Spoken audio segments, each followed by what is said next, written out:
Toi qui configures des logiciels de gestion commerciale, laisse-moi te raconter ce qui arrive à presque tout le monde sans qu'ils s'en rendent compte. Prenons un scénario classique, un projet de mise en place d'une gestion commerciale dans un supermarché. L'intégrateur travaille dur, les configurations sont nickel, les données métiers sont reprises, les utilisateurs du système sont formés, le client a validé, le système est prêt.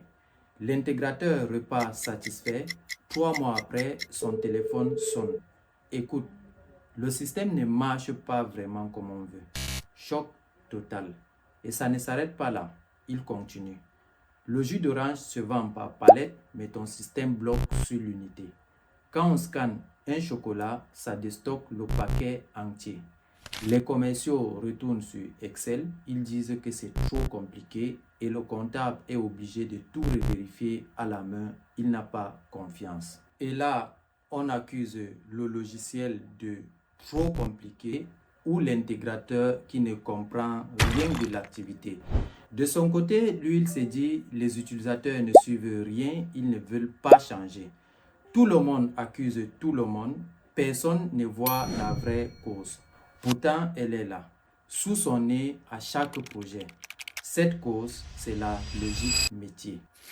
La logique métier est au système ce que l'âme est au corps.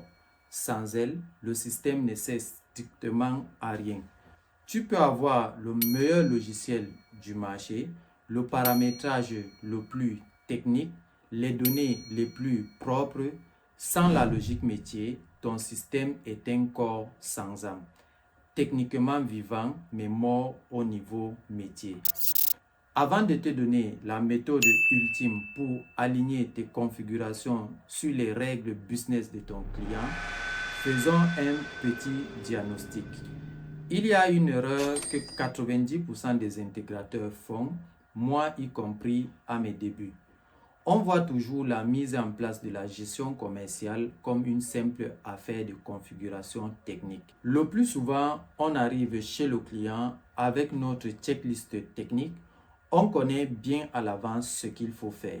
Configurer les familles d'articles, créer les fiches d'articles et les importer, configurer et importer les fiches tiers clients et fournisseurs, paramétrer les modèles de documents et bien d'autres. Tu coches case après case et lorsque tout est bon, mission accomplie.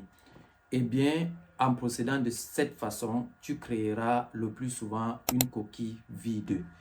Le système fera ce qu'on lui demande, créer des factures, gérer le stock, oui, mais il ne parlera pas la langue business de ton client. Il ne comprendra pas sa réalité, il ne protégera pas sa marge, bref, il ne garantira absolument rien. Résultat, ils l'abandonneront et toi, tu ne comprendras pas pourquoi. Mais rassure-toi, si tu es tombé sur cette série de vidéos, tu ne feras plus jamais cette erreur. Je vais te donner une méthode en 3 niveaux, simple, visuelle et surtout applicable dès ton prochain projet. Cette méthode s'appelle la pyramide de la logique métier. Ce n'est pas un concept théorique, c'est un outil pratique qui te permet de capter la logique complète du business de ton client et ainsi aligner intelligemment les configurations du logiciel. Au sommet, il y a l'idée business. C'est ce que ton client vend, à qui il vend et comment il gagne de l'argent. En gros, au sommet de la pyramide, tu dois comprendre la logique économique de son offre, comprendre ce que le business cherche à optimiser, la valeur, la marge, la croissance ou la maîtrise du risque. Et c'est cette compréhension qui va guider tes configurations.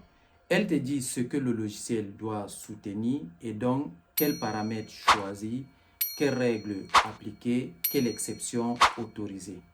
Ensuite, au milieu de la pyramide, il y a les stratégies, les plans, les prévisions. Ici, tu dois identifier les choix commerciaux structurants de ton client, comment il protège sa marge, comment il sécurise son business et comment il défend son positionnement. Ces choix ne restent pas théoriques. Elles se traduisent très concrètement par des règles commerciales, des conditions générales d'achat ou de vente, des limites, des exceptions, des autorisations.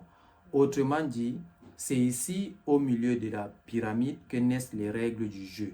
Ces règles qui permettent de sécuriser, de prévoir et même d'anticiper. Et enfin, à la base de la pyramide, tu as les activités. C'est là que tu observes ce que ton client fait réellement au quotidien, pas ce qui est écrit dans un document, mais ce qui se passe dans la vraie vie. Et surtout, tu dois voir comment cela est exécuté actuellement. Comment il vend, comment il commande, comment il facture, comment il gère les livraisons, les retours, les remises, les urgences. Et ceci dans le but d'aligner le logiciel sur cette réalité.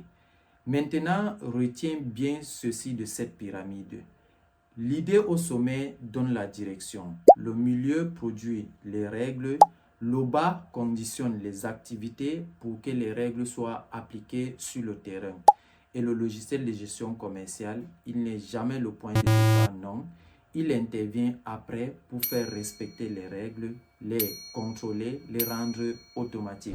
Tant que tu n'as pas reconstruit toute la pyramide, tu ne sauras pas précisément quoi paramétrer, quoi bloquer, quoi autoriser, bref, quoi automatiser.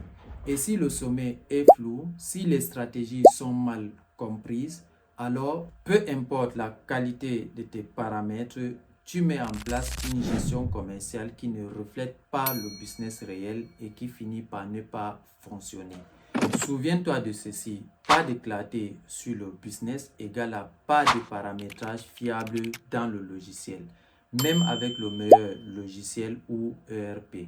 Le rôle de la pyramide est donc de nous permettre de clarifier le business. Je vous donne rendez-vous dans la vidéo 2 pour explorer le sommet de cette pyramide.